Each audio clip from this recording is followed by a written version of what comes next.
Whiskey Studios high atop Barley's Tap Room on Washington Street in downtown Greenville, South Carolina.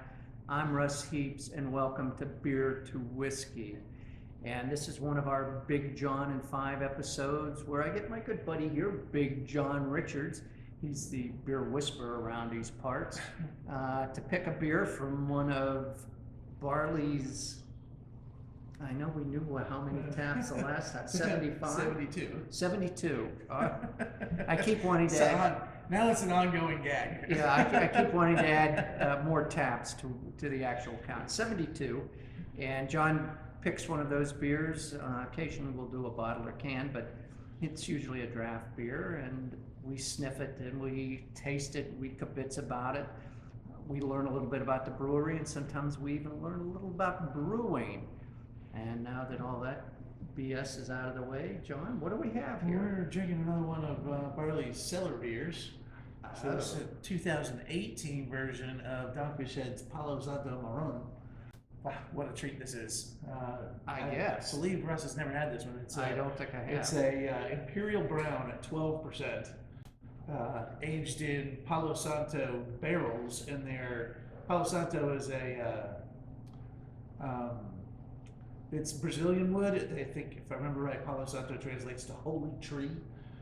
And they use it a lot for winemaking in Brazil, and I guess most of stuff, a lot of South America. But this particular, there's 2 of these vessels they ferment. They do this year round now. 10,000 gallon barrels that are, they say, the largest wooden vessels built in America since Prohibition. So they're aging these things year round in these big. And so there hasn't been something else in these barrels, right? There hasn't been. No, it's whiskey not. No, that was purpose built to age this beer. So it's just a straight wood aged beer. Of course, then we've put another couple of years of sitting on a beer to kind of even mellow it out a little more. Yeah. So I'm excited to see what it's done there. But that's the story behind this beer. So this was the subject of many out-of-town voyage back when we couldn't get this in South Carolina. Oh, is that right? Where'd you have to go?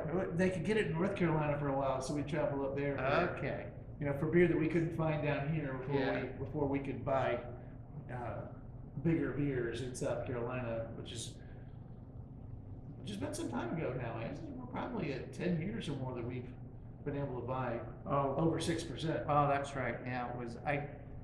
I'm not really up on the beer history of South Carolina, but that's the least interesting part. Yeah, we are on the buckle of the Bible Belt here, so some of this stuff came a little slower than it did in other places. Having been from Florida, where you could drink at church, this whole thing is a little foreign to me. But I hadn't even thought about the fact that it was probably a ABV thing. But now we have it. And we do. It's readily available. Well, I think we should quit screwing around here.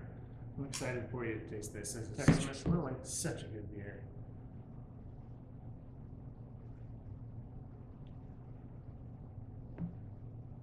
Now this is one I am getting. I do feel some fruit. You're going to get some fruit when it hits your tongue too. Oh man. Ooh, that's good. And that's, see, sip. I can sip.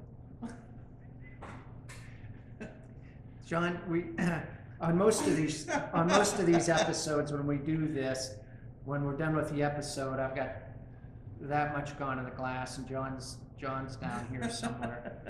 But depends on how much talking we have to do, I guess. Well, I know, but you do most of the talking anyway, because I don't know shit. So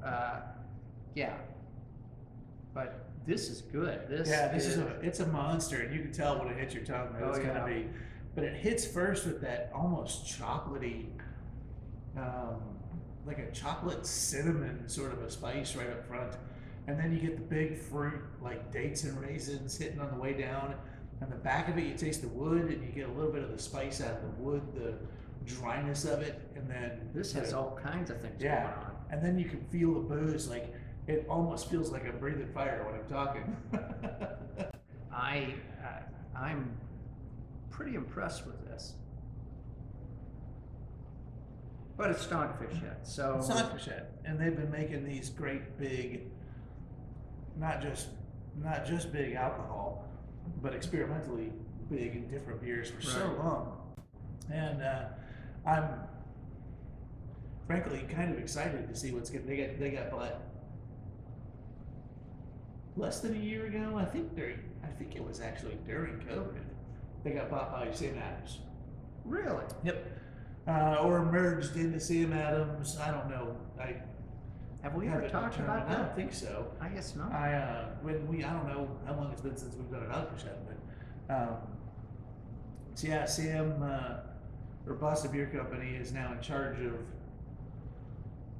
at least the Dogfish Head company. And I haven't heard whether Sam's going to stay on and do brewing or be part of the thing, or if he just wanted to go right off into the sunset like a good cowboy. But Sam was one of those pioneers that was very much, I've said this before, that he talked about, brewing on his 5-gallon system, and he's like, okay, well, I've brewed this beer 10 times and I'm bored with this recipe. Literally walking to the pantry and going, what's in here that I can stick into a beer? Yeah, right. And that's where a lot of this crazy stuff came from. I mean, he's a mad scientist. We created the 90-minute IPA. They had to do 90 minutes of continuous hopping into the boil. So he literally set up an electric football game. Those buzzing boards? Yeah, with the so little that guys when that you- fall over Yep. and stuff, yeah. And so you slant it just a little bit towards the beer and drop hops onto it, and it vibrates and drops them off a little at a time off the end.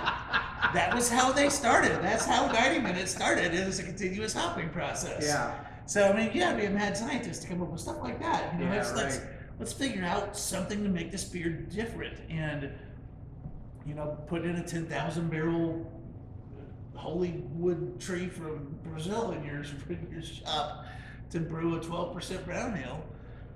Go for it. See what happens. Yeah, why not? Right? Why not? This is really tasty. Yeah. I have been in love with this beer for a long, long time. It is. I don't often think of it when I'm compiling a list of, the 10 best beers in the world. Right. But maybe because it's such a niche beer and it's such a tiny pinpoint of what beer could taste like, that I don't think to put it in those lists. But man, this is a wonderful product. I mean, this is a cigar smoking beer. It is. Oh, I've got a couple of really good cigars sitting yeah. at home too. There you go. Yeah, when I was down in Florida, not a week or so ago, but I was down 3 or 4 weeks before that, went into one of my favorite breweries down in South Florida, Kaufner. Yeah. Yeah, and this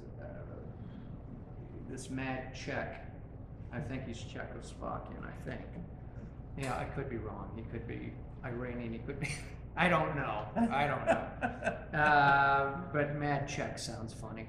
So, but anyway, he has a place down in Fort Lauderdale, or down in Miami rather, that rolls cigars especially for him, and which he sells there. And I picked up a couple of those when I was down there the last time, and they're just sitting in my house. It's terrible. It is. It's terrible news.